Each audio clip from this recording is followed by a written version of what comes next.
In a quiet town lived a woman named Ugama. People called her crazy, but she was very beautiful. Her thick hair flowed down her back, and her curvy body made people stare. Even though her mind wasn't right, Ugama's beauty still showed, and everyone noticed her. She stayed not far from her family home, but most days she sat by the roadside, laughing, dancing, or eating by herself. Nobody knew what had made her lose her mind, but the community was used to her behavior. One afternoon, a young man named Kelechi walked past Ugama. Kelechi was known in the town for being kind and respectful. He lived with his parents in a simple house and always had a smile on his face. As he passed by, he saw Ugama crying and begging for something to eat.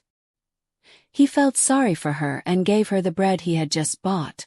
Ugama's face lit up, and she quickly ate the bread. Kelechi smiled and walked home. When he arrived, his parents asked him about the bread they sent him to buy. He told them he gave it to Ugama. They scolded him and warned him not to waste their money on someone who had lost her mind. But Kelechi didn't listen. Every time he saw her, he shared his food with her. Soon they became friends. Whenever Ugama saw Kelechi, she would shout his name with joy. People in the town talked and laughed at Kelechi, calling him foolish for being close to a mad woman. But he didn't care. After some months, people started noticing that Ugama's belly was getting bigger. Whispers filled the air. "She's pregnant." Then all eyes turned to Kelechi. People began pointing fingers at him, saying he was the father. Kelechi was heartbroken. He told his parents he wasn't responsible, but they didn't believe him. What made it worse was that any time someone asked Ugama who got her pregnant, she would smile and say, "Kelechi." Her family soon heard about it. They stormed Kelechi's house and demanded that he marry her. Kelechi's parents were shocked. Kelechi was confused and scared. Even though he kept denying it, Ugama's words always pointed to him. The gossip didn't stop, and Kelechi's name was ruined. He finally went to her and asked, "Why do you keep saying I'm the father?" Ugama smiled and said, "Because I love you, Kelechi.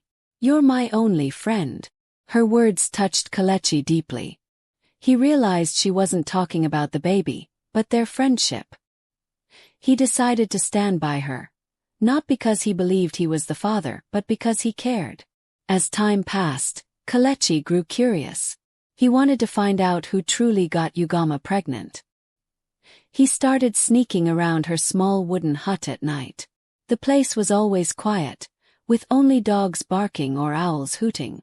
One night, Kelechi saw something shocking. A well-known man in the town, Chief Bello, snuck into Ugama's hut. Chief Bello was known for giving money to the poor and smiling at everyone. Kelechi couldn't believe it.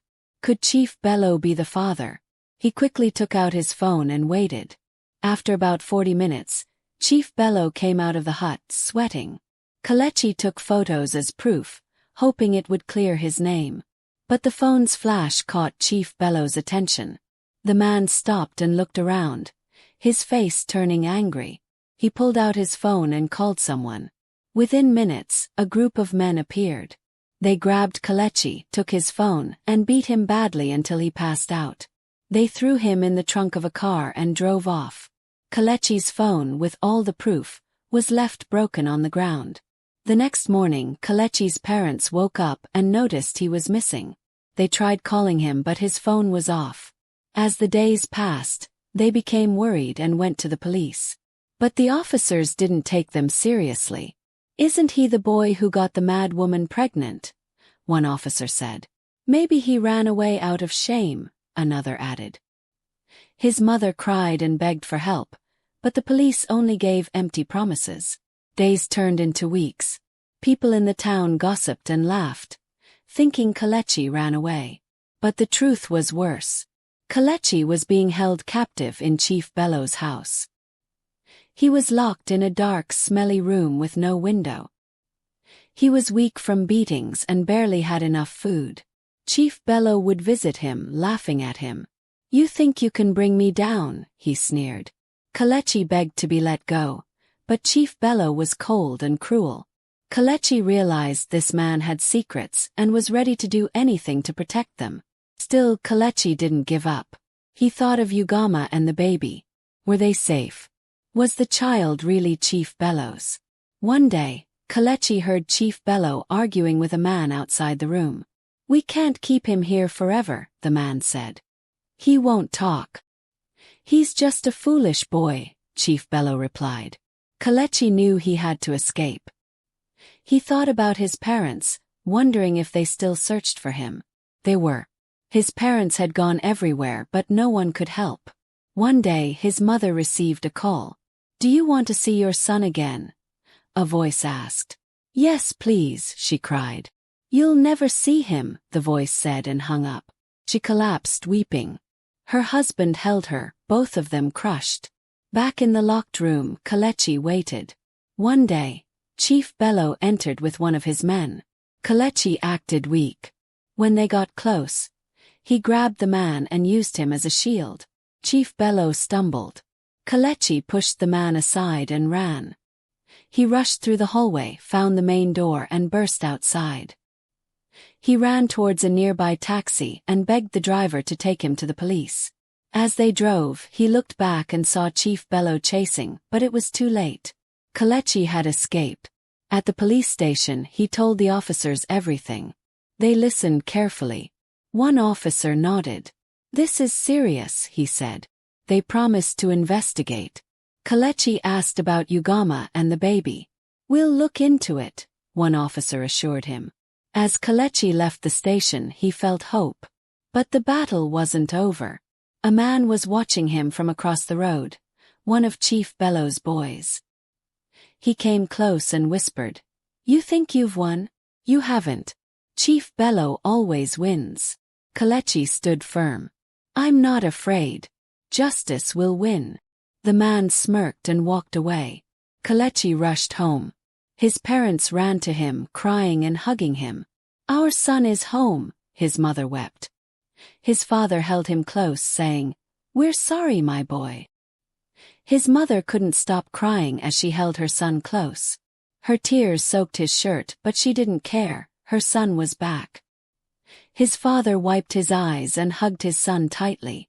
"We thought we had lost you forever, Kelechi," he said in a shaky voice. Kelechi sat them down and told them everything. He spoke about how he had tried to prove his innocence, how he caught Chief Bello sneaking into Ugama's hut, and how he was beaten, kidnapped, and kept in a dark, smelly room for weeks. His parents listened in shock, mouths wide open, holding each other's hands as he spoke. "I thought I'd never see you both again," Kelechi said, tears filling his eyes. "We thank God you're back," his mother whispered. "But we must still protect you."